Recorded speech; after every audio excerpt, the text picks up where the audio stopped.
बिस्मिल्लाहिर्रहमानिर्रहीम। मैं हूँ आपकी उर्दू की टीचर। खुश आमदीद करते हैं बुकमान पब्लिकेशंस को, और हम आपके लिए लाए हैं अल्फ़ा सीरीज़ की अबाबिल उर्दू बराए जमात दोम। अस्सलामुअलैकुम, कैसे हैं आप सब? उम्मीद करती हूँ कि आप सब खैरियत से होंगे। तो चलिए चलते हैं आज के सबक की रीडिंग की तरफ। आज हम सबक नंबर 7 पढ़ने वाले हैं और हमारे सबक का नाम है तौबा की बरकत। तो चलिए सबसे पहले हम हासिलात तालम पढ़ेंगे।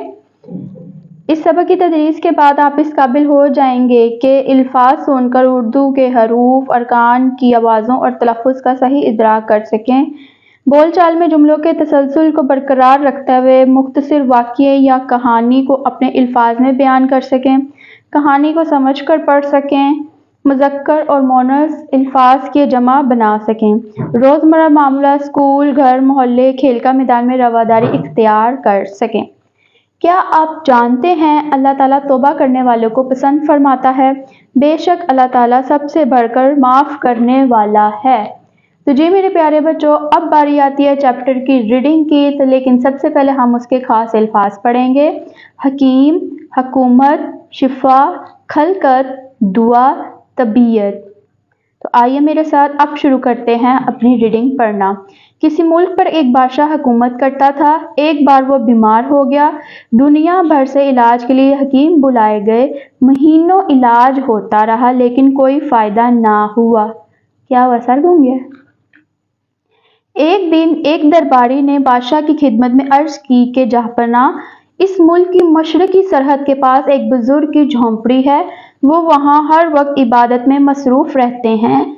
सुना है उनकी दुआ में बड़ा असर है। उनसे दुआ करवाएं। उम्मीद है कि अल्लाह शिफा देगा। बादशाह ने वज़ीर को हुक्म दिया कि उस बुजुर्ग को निहायत इज्जत और एहतराम से हमारे पास लाया जाए। दूसरे दिन वो बुजुर्ग बादशाह के पास लाए गए। बादशाह ने कहा, मेरी सेहत के लिए दुआ कीजिए। बुजुर्ग बोले, मेरी दुआ से आपको क्या फ़ायदा होगा? आपने तो हज़ारा बेगुनाहों को कैद कर रखा है। जहाँ रोज़ाना मजलूमों के साथ बद्दुआ के लिए उठते हों, वहाँ मुझ जैसे एक की दुआ से आपको कैसे फ़ायदा हो सकता है? ये सुनकर बादशाह को अपनी गलती का एहसास हुआ।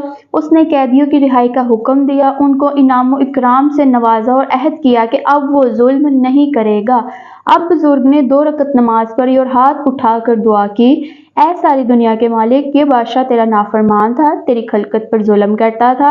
अब ये शर्मिंदा है और तेरा फजल चाहता है, इसे माफ़ कर दे। बुजुर्ग की दुआ अभी ख़त्म ना हुई थी कि बादशाह की तबीयत संभलने लगी। बुजुर्ग ने बादशाह को मुबारकबाद दी और कहा, आइंदा संभल कर हुकूमत का निज़ाम चलाना, क्योंकि गिरने वाला हर बार नहीं संभलता।